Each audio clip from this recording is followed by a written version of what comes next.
Hi friends, இன்றைக்கி கருப்பு கவுனி அரிசி அதோட கொஞ்சம் இட்லி அரிசி ஊற வச்சுருக்கேன்.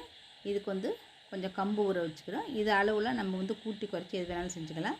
உளுந்து கொஞ்சமும் அதில் 1 டீஸ்பூன் அளவுக்கு வெந்தயமும் சேர்த்து ஊற வச்சு இதை நல்லா ஒரு 4 மணி நேரம் ஊற வச்சு நல்லா கழுவிட்டு திரும்ப எடுத்து வச்சுருக்கேன். இதை நம்ம நல்லா தோசை மாவு பார்த்துக்கு அரைச்சி எடுத்துகிட்டு வந்துடும். இப்போ இது அரைச்சி எடுத்துகிட்டு வந்தாச்சு.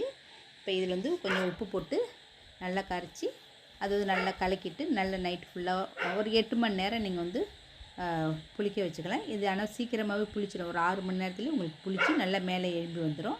இப்போ பாருங்கள், காலையில் எடுத்து பார்க்கும்போது இந்த மாதிரி நல்லா பொங்கி வந்திருக்கு. இப்போ இது தோசைக்கு ஊற்ற போகிறேன்.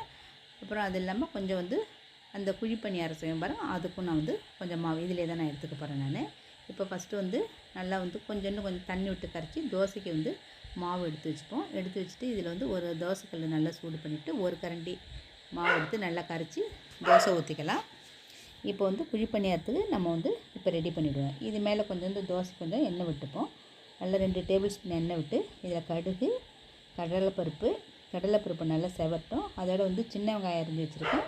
சின்ன வெங்காயம், பச்சை மிளகாய், கருவேப்பிலை, கொத்தமல்லி இதெல்லாம் சேர்த்து வதக்கிப்போம். இதோட நம்ம கடலைப்பருப்பு நல்லா செவந்தோடனே இதில் கொஞ்சம் உப்பு சேர்த்துக்கலாம். அதோட கொஞ்சம் பெருங்காயத்தூள் சேர்த்து நல்லா வதக்கிட்டு, இது ரொம்ப நாள் வதக்கணும் அவசியம் கிடையாது. ஏன்னா நம்ம திரும்ப மாவோட சேர்த்து வேக வைக்க போகிறோம். இப்போ இது நல்லா வதக்கிடும். இதில் எல்லாம் தேவையானதெல்லாம் நான் சேர்த்துட்டேன். கொஞ்சம் கருவேப்பிலை, கொத்தமல்லி சேர்த்துட்டு பெருங்காயத்தூள் சேர்த்துட்டோம்னா நல்லா வதக்கிட்டு மாவோடு சேர்த்து நல்லா கலந்துப்போம்.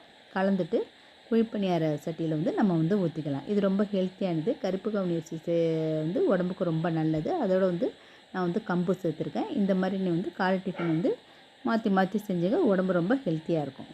இப்போ குழிப்பணியார சட்டியில் கொஞ்சமாக எண்ணெய் விட்டுப்போம். உங்களுக்கு நெய் வேணாலும் நீங்கள் நெய் விட்டுங்க. கொஞ்சம் மாவு அது அந்த குழியில் ஃபுல்லாக இல்லாத ஒரு அரை குழி அல்லது 3/4 குழி அளவுக்கு நீங்கள் மாவு ஊற்றிங்க. நல்லா இந்த மாதிரி தாளித்து செய்யும்போது நல்ல டேஸ்ட்டாக இருக்கும். காரமாக இருக்கும். உங்களுக்கு கொஞ்சம் காரம் கொஞ்சம் அதிகமானா பச்சை மிளகாய் ஒன்று கூட வச்சுங்க. நான் 2 பச்சை மிளகாய் நைஸாக கட் பண்ணி போட்டிருக்கேன். இது ஒரு பக்கம் வந்தோடனே அப்படியே திருப்பி விட்டுடலாம். திருப்பி விட்டு 2 பக்கம் வந்தோடனே நம்ம இதை எடுத்து வச்சிடலாம். இதுக்கு ஒரு தேங்காய் சட்னி வச்சு சாப்பிடும்போது நல்ல டேஸ்ட்டாக இருக்கும். இப்போ இதெல்லாம் எடுத்துகிட்டு மீதம் உள்ள மாவையும் மறுபடியும் நம்ம ஊற்றிட்டு கொஞ்சம் எண்ணெய் மேலே கொஞ்சம் எண்ணெய் விட்டு திருப்பி போட்டு அதையும் எடுத்துரும். இப்போ தோசை நான் ஊற்றிருந்தேன். இப்போ அந்த தோசை எடுத்து நம்ம திருப்பி போட்டுட்டு இப்போ 2 பக்கமும் வெந்துருச்சு. இப்போ பிளேட்டுக்கு மாற்றிடலாம். மாற்றிட்டு இதுக்கு நான் பூண்டு சட்னி வச்சுருக்கேன். மிளகாயும் பூண்டு கச்சி உப்பு வச்சு அரைச்சி அதில் நல்லெண்ணெய் விட்டு குழப்பி வச்சுருக்கேன். இப்போ இதில் தேங்காய் சட்னி வச்சுருக்கேன். இந்த மாதிரி நீங்கள் செஞ்சு பாருங்கள். இது பிடிச்சிருந்தால் லைக் பண்ணுங்கள், சப்ஸ்கிரைப் பண்ணுங்கள். Thank you friends.